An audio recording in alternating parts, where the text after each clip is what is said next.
Olá, seja muito bem-vindo. Este é o SOS Convida, o seu programa semanal que leva até você e a sua família as dicas e orientações a respeito da saúde e do bem-estar. Hoje no SOS Convida nós estamos tendo o prazer de receber a doutora Larissa Carregal. A doutora Larissa é médica cirurgiã geral. O programa SOS Convida falará sobre a relação de azia e queimação com o câncer. Muitas pessoas, talvez por falta de informações, negligenciam esse desconforto e por isso nós convidamos a doutora Larissa Carregal para falarmos para nós sobre isso, para esclarecer algumas dúvidas. Seja muito bem-vinda, doutora Larissa. É um prazer recebê-la aqui no SOS Convida. Muito obrigada, prazer é meu. Doutora Larissa, então vamos esclarecer, né? A primeira pergunta, eu gostaria que a senhora nos explicasse o que é a azia e queimação. A azia e queimação são sintomas relacionados com o trato digestivo, né, que são muito comuns. É a dor na região abdominal, principalmente na região superior do abdômen, que é a localização do estômago.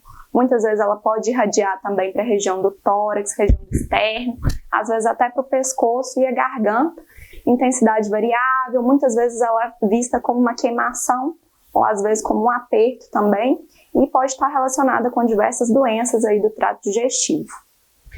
Quando dá aquela dor assim no nosso peito, a pessoa pensa assim, estou tendo um infarto. Seria isso? Mas pode ser isso mesmo.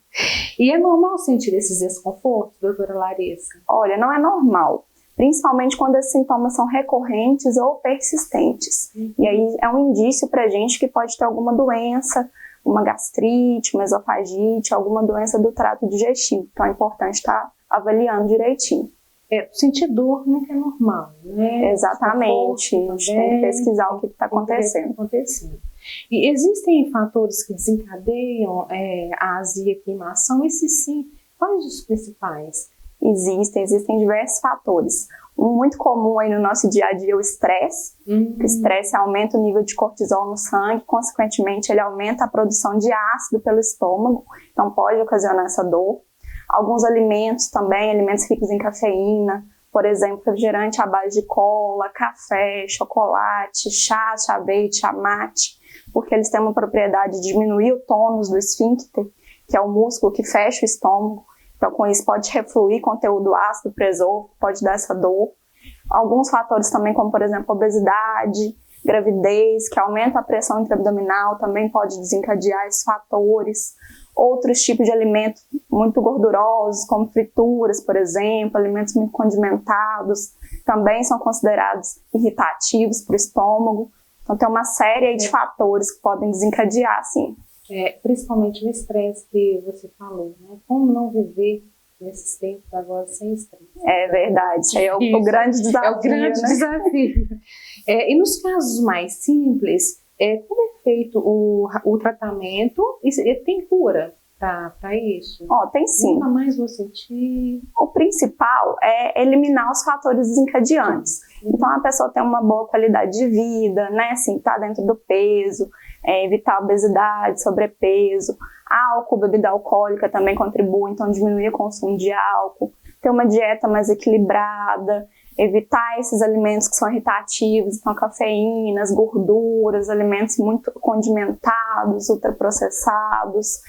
E nos casos em que só esses fatores, essa mudança de estilo de vida não resolve, aí a gente pode ter que entrar com medicação, que são os famosos IBPs, né? São os omeprazol, pantoprazol, esomeprazol, que eles diminuem a secreção ácida, mas não estão indicados em todos os casos, não, só em casos selecionados mesmo. Cada caso é um caso, precisa estudar, né? Precisa Exatamente. fazer consulta. E doutora Larissa, a azia e queimação pode provocar alguma doença do aparelho digestivo? Na verdade, a azia e a queimação, elas são sintomas de doenças do sistema digestivo. Então, quando elas estão acontecendo com frequência, recorrente, persistentes, podem indicar algum problema. Na maioria dos casos, uma gastrite, né, que é a inflamação da mucosa, do tecido que recobre o estômago, ou uma esofagite, que é ocasionada pela doença do refluxo gastroesofágico. Então, reflui secreção ácida do estômago para o esôfago, esse ácido lesiona ali, provoca uma inflamação, provoca uma doença também. Então, na verdade, elas são sintomas de doenças. Sintomas de alguma doença que vai ser diagnosticada lá no consultório. Exatamente. Específico. Exatamente. E nós gostaríamos de saber também se existe relação entre azia, queimação e o câncer de estômago. Existe sim. Nos casos mais precoces, muitas vezes o câncer de estômago é assintomático, mas podem ter sintomas inespecíficos que a gente chama, que são justamente esses.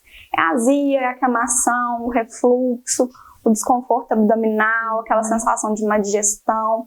Como são sintomas muito comuns, muito frequentes, muito corriqueiros, muitas vezes o paciente passa batido e não valoriza aquilo como deveria.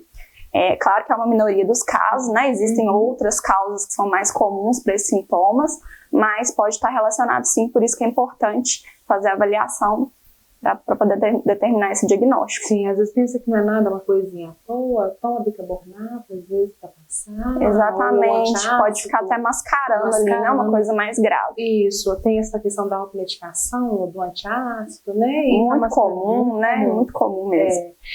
E quais os principais indícios de que se trata algo mais grave? Por exemplo, tem algum indício maior, mais prevalente, que nós podemos dizer assim, não, isso é mais grave? Tem sim. Quando esses sintomas eles estão associados com alguns sinais de gravidade, que a gente chama, a gente tem que ficar mais atento.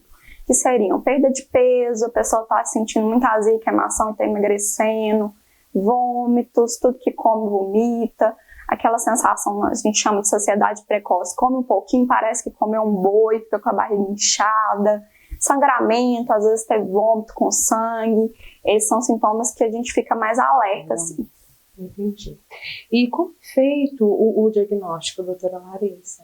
O diagnóstico é por endoscopia, que é um exame que hoje está bem tranquilo, é feito sob sedação, o paciente dorme durante o procedimento todo, e a gente passa o endoscópio para poder avaliar esôfago, estômago e a primeira porção do intestino. A gente visualiza o estômago todo mesmo, se tem alguma lesão suspeita, a gente colhe biópsias daquela lesão para poder determinar o diagnóstico. Então o paciente nem vê que está fazendo o exame. Nem vê, um exame muito rápido, muito seguro. Não tem necessidade.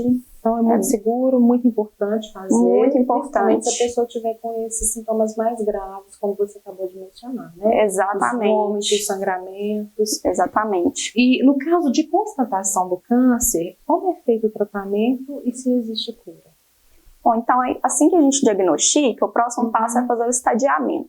O estadiamento é definir em qual estágio que esse câncer se encontra.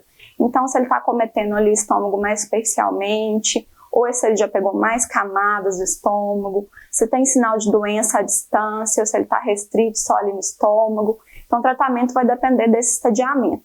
Em fases mais precoces, geralmente o tratamento é cirúrgico, com a ressecção do câncer. Casos mais avançados, aí pode ter que associar uma químio, rádio, às vezes já nem mais tem indicação cirúrgica, então depende muito do estágio que vai estar a doença. Então, o quanto mais rápido for diagnosticado, melhor, porque como você ressaltou, às vezes vai ser só a ressecção, só a cirurgia, não vai precisar a pessoa passar por aquele processo de quimioterapia que é tão sofrido. Né? Exatamente. Então, é bem importante fazer o diagnóstico precoce. Exatamente. E você pensa que as pessoas minimizam os riscos da azia e da queimação? Acredito que sim. Como são sintomas muito comuns, acho que todo mundo já passou por isso, sim, né? Todo mundo já sentiu. Eu te perguntei daquela dor que sobe. Às vezes pode ser assim, não, porque excedeu um pouquinho, uma refeição, empolgou, pode não ser nada, né? Mas por ser muito comum e muito corriqueiro, muita gente não valoriza, acaba se automedicando, toma um bicarbonato ali, e às vezes pode estar mascarando um problema mais grave. Então é importante, sim, ter uma avaliação adequada, quando indicada, fazer endoscopia, para poder tratar, até porque é muito desconfortável também, né? Prejudica muito a qualidade de vida. E também, se for alguma coisa, para diagnosticar estágio mais precoce. Isso, porque aí a cura é muito mais rápida, as chances são maiores, né? E a pessoa não tem que passar por um processo tão sofrido. Exatamente. E com o diagnóstico, como o diagnóstico precoce pode contribuir para a saúde do paciente? Nós acabamos de falar, exatamente, né? Mas é bom falar mais um pouquinho para chamar a atenção dos nossos telespectadores. Com certeza. Quanto antes a gente diagnostica, melhor, né? Quanto mais precoce, maior a taxa de cura. Os cânceres gástricos precoces, a gente tem taxa de cura de até 90%. Então, é uma chance muito boa. Né? E os tratamentos, eles são menos agressivos, né? Menos invasivos. Então, quanto antes a gente tiver esse diagnóstico, quanto antes a gente tratar, melhor. Tá.